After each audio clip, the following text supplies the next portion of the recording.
will get refunds. Who would have thought? Just a protective case. Yes. Low tech for a high tech problem. Sure.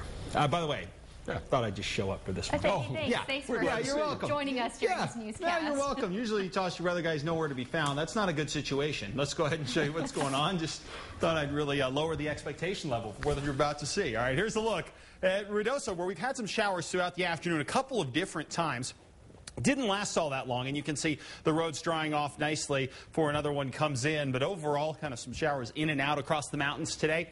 And tomorrow we're going to have a similar sort of issue in parts of the state, and I'll get to where we can expect that stuff here in just 1 second. But as far as the rain goes right now for us, what we're getting at this point is, of course, that possibility of grabbing a few storms out there. Now, here's a look at what's going on, and you can see across the north, we're starting to back some of these storms off a bit. But as you get out into northeastern sections, especially out into areas of Colfax County and down into Mora and into Harding County, picking up some storms right now. And then down into east central sections of the state along the I-40 corridor, effectively from Klein's Corners back towards Santa Rosa, some pretty good storms, and around Carrizozo, grabbing some storms as well. Mountain Air, if you look to the east of Mountain Air, a lot of storms forming there. Some of these are going to miss you guys to the south, but still they're closing in around TRC and Hatch, picking up some thunderstorms as well for us right now. And as we watch these, and this is a forecast storm movement here over the next few hours, a few more of these may well approach the Silver City area from the east. 93 degrees in the metro area right now.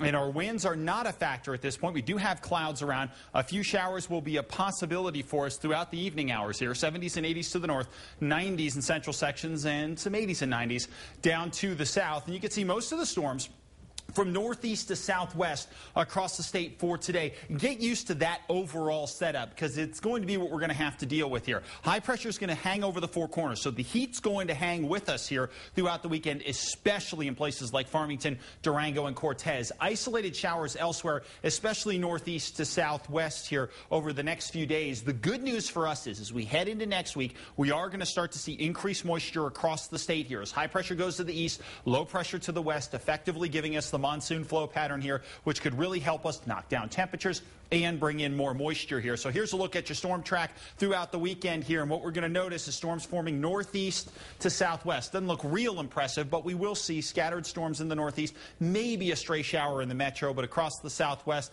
a little better chance at a shower. Southeast quiet and northwest quiet throughout the weekend as well. And then as we get into next week, much better shot across the board at picking up storms. So across the northwest for tomorrow and into southwestern Colorado, boy, extreme heat's going to be the story. Not a great setup. 101 Farmington, 97 Cortez, and 95 in Durango, which for them is some wicked heat. And things going to stay warm here over the next few days. And then it looks like we'll start to increase our chance at showers as we head into the middle of next week. 87 Silver City, 97 TRC, with some storms possible tomorrow across the southwest. Southeast, you guys aren't going to see as much action. Pretty quiet there. 97 in Roswell, 98 in Fort Sumner, and 97 in Alamogordo. And you can see throughout the weekend, not a whole lot going on across southeastern New Mexico. Always that chance of a stray shower, but not anything I'd be too concerned with, and I wouldn't plan around it. Next week, though, later on, we'll have a better chance of storms there as well. Northeastern portions of the state, another day of being favored for thunderstorms tomorrow for you guys. Northern Mountain's going to help to initiate some storms as well, so we'll go with scattered storms there,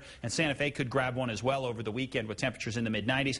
And in the East Mountains, especially susceptible along places like, say, Cedar Crest, Sandia Park, and Mountain Air. And then as you get toward Estancia and Moriarty, the chance goes down a bit. And then here in the metro area, an isolated storm possible for us, but we are going to remain hot with temperatures in the mid-90s, in the heights, and high 90s down in the valley. And our best shot at storms comes next week. All right, quiet weekend. Yeah, relatively quiet weekend. Hope for a stray storm to take the edge off the heat, though. All right. Thank you, Mark. Sports is next. Newell by Anderson.